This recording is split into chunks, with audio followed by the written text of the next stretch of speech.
this edition of Approaches for a New Life. I'm Shivani Ramprasad, and with me is Minister of Health Dr. George Norton. Minister, thank you for being with us. Thank you very much. Today our focus will be on Region 3 and the developments for healthcare in that region. Minister, generally, Region 3 is one of the most transformative regions at the moment. It's very close to Georgetown with a lot of new businesses and a lot of new schemes opening. What are your general plans for the region in terms of healthcare?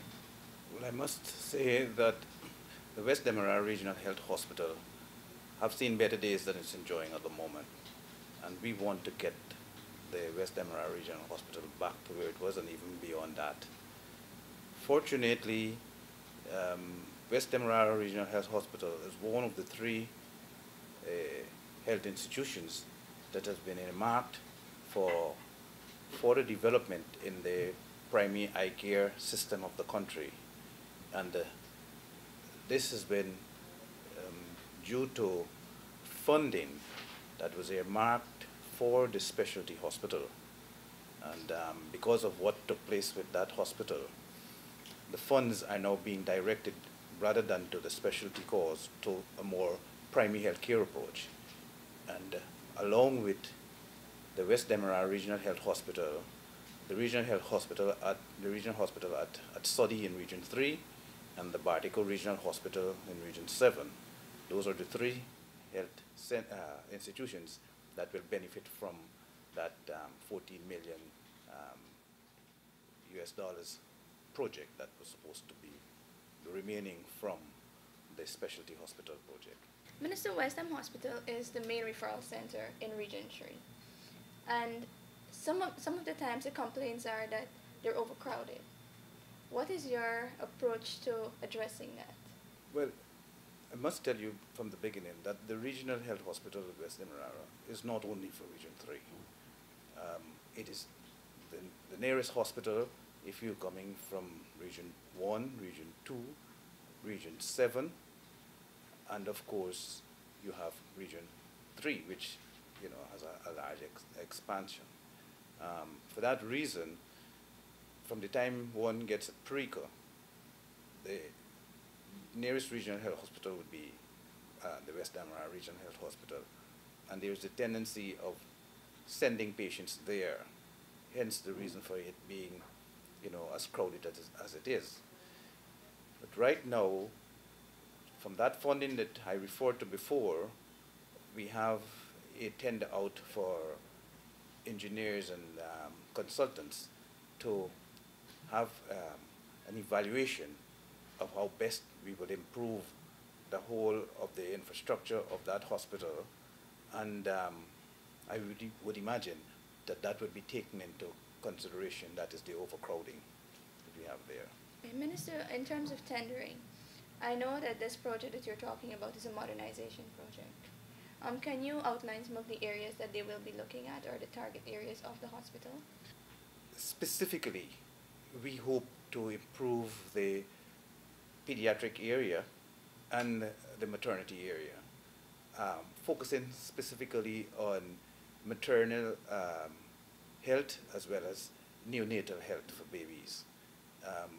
You would know that while we have an area located for the neonatology unit with incubators and so on, that is not functioning. We are already making efforts to get that unit up and running, and work is being done at this moment.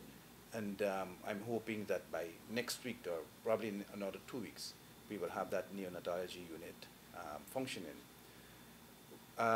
Surrounding that area that is earmarked for neonatology, we have an area that is also earmarked for the postnatal mothers. It is more spacious.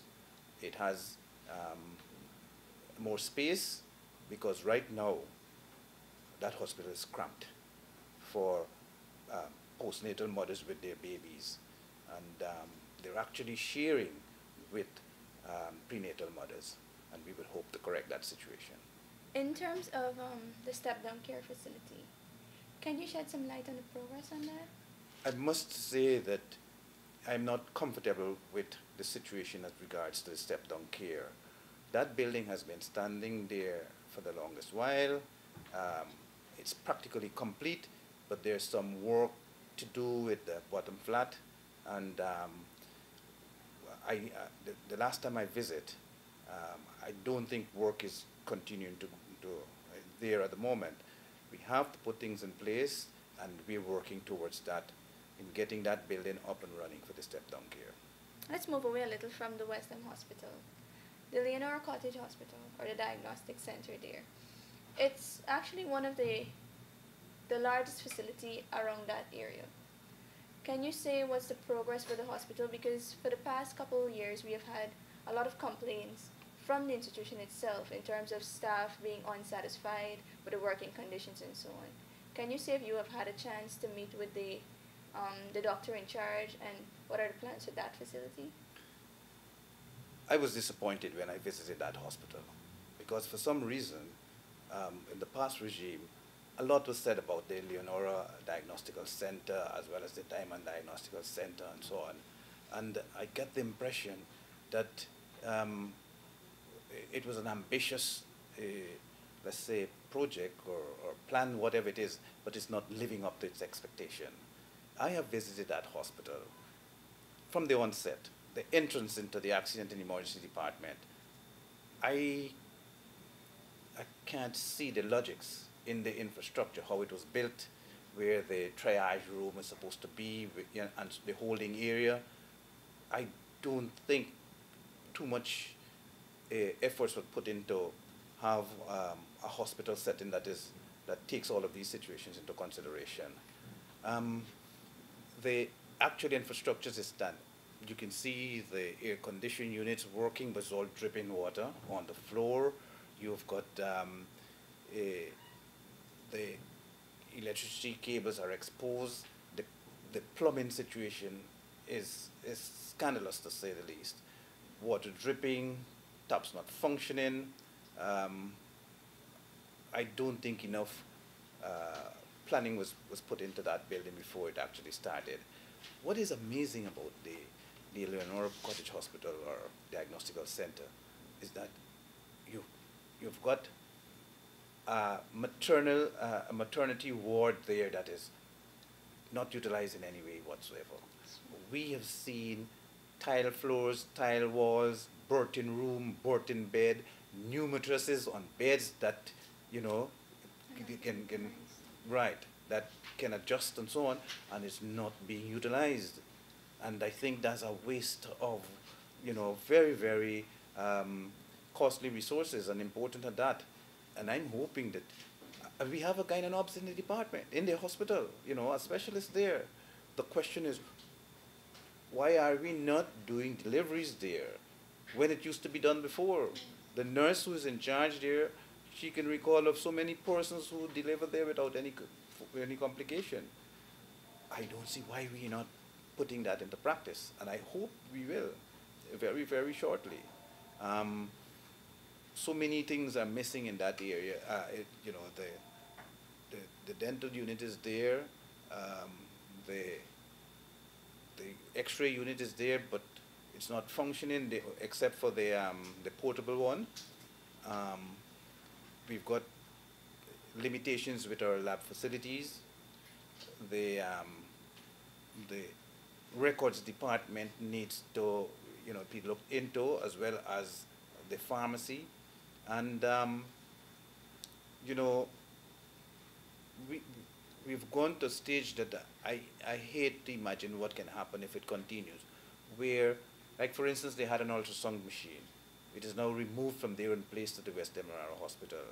That is something we should try to avoid at all times.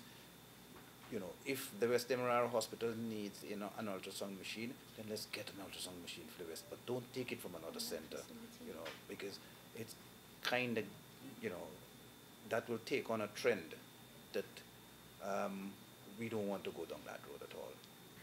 In terms of the health centers, we know that the area is a developing region with a lot of new housing schemes and so on opening.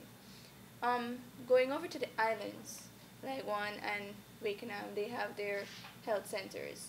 but like every other region, their main complaint is drug procurement. How do you, in terms of going forward, see this?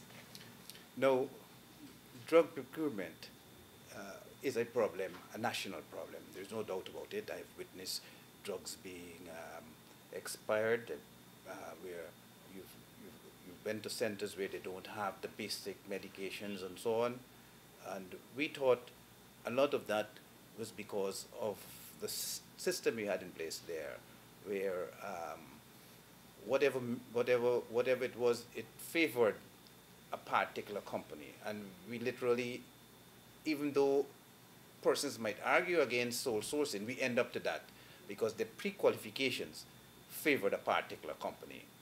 And we would also question the contracts that were given to that company in the actual supply of pharmaceuticals and medical supplies.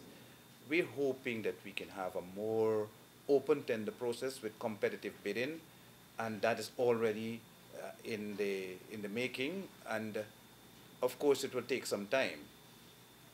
But we're hoping that early next year, this whole situation of sole sourcing would come to an end. Okay. Already persons are inquiring, and we will invite all those who have interest to come to our meetings where we can explain the whole process. And I can tell you I've been having calls, particularly from companies overseas, who are interested in the supply and procurement of medications. And even companies in Guyana that are into other areas, who in other countries are in the supply business of pharmaceuticals, but they don't do it in Guyana because the monopoly that existed prevented them from coming on the market. We're inviting them to come on board. Okay, Minister.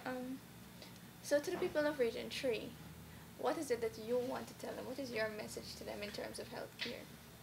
First of all, I want to let them know that we are aware of the limitations that they've been exposed to over the years, and we hope to correct that. We would let them know that funding should not be a problem, and we're certain that the main referral center, that is the West Demerara Regional Hospital, will not only have a facelift, but we have changes in infrastructure. I mean, the actual building itself is an old wooden structure, and while we don't have a plan to actually, let's say, change it completely, we will do as much as possible. And any form of construction that we are undertaking now, we'll make certain that it will be, concrete rather than wood. And we're hoping that we can once again get to the stage where West Demerara Regional Hospital supplied services to the communities on a 24-hour basis. Because right now, the operating theater after 9 o'clock is closed until the next day. Okay, Minister, well, thank you very much. It's a pleasure. It was nice having you. Thank you for tuning in to New Approaches for a Good Life. Until next time, join us again.